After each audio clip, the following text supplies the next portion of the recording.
बिलासपुर के Rama magneto mall के सामने पप्पू यादव के कब्जे वाली जमीन में हुई कथित घपलेबाजी से जुड़े तथ्यों की छानबीन करती रिपोर्ट की आज की कड़ी में फिर से कुछ नए तथ्य आपके सामने हम प्रस्तुत कर रहे हैं। रिपोर्ट के पहले अंक में हमने आपको बताया था कि पप्पू यादव के कब्जे वाली जमीन में सरकारी जमीन पर भी कब्जा कर लेने की बात कही जा रही है।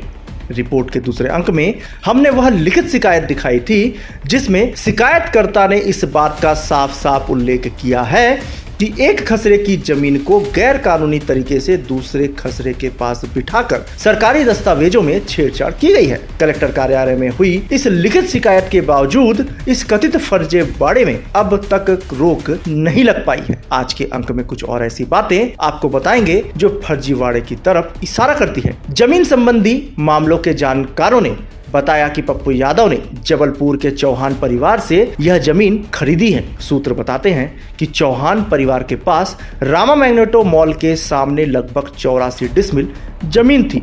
पारिवारिक बंटवारे में इस जमीन के 7 टुकड़े हुए।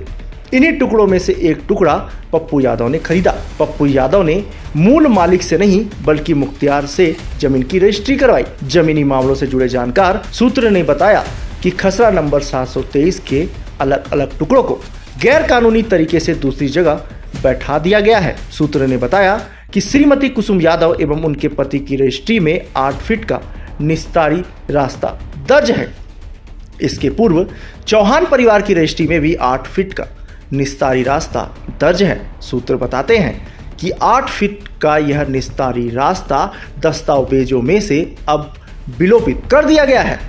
इस पूरे मामले में यह एक बड़ा सवाल है कि 8 फीट का वह निस्तारी रास्ता जो पूर्व के दस्तावेजों चौहद्दी में दर्ज है, अब वह कहां गायब हो गया और उस 8 फीट की रास्ते की जगह पप्पू यादव का मकान कैसे दिखने लगा।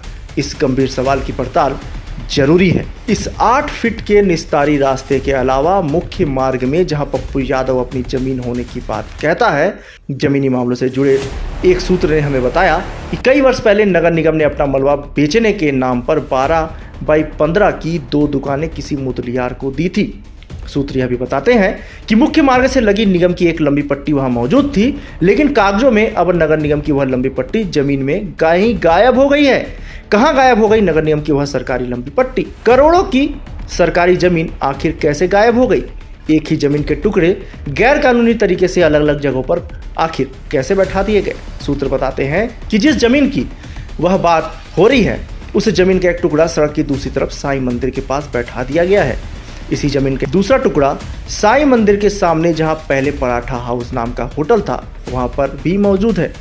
इसी जमीन का एक टुकड़ा रामा मैग्नेटो मॉल के सामने भी मौजूद है। इस पूरे मामले में यह बड़ा सवाल है कि एक ही जमीन के अलग अलग टुकड़े अलग अलग जगहों पर कैसे मौजूद हो सकते हैं। इस पूरे कथित घपले के पीछे कहीं कोई बड़ी साजिश तो नहीं। आज की खबर में इतना ही। अगले अंक में कुछ और तथ्यों के साथ हम आपके सामने फिर हाजिर होंगे। देखते रहिए हिंदी टाइम्स न्यूज़।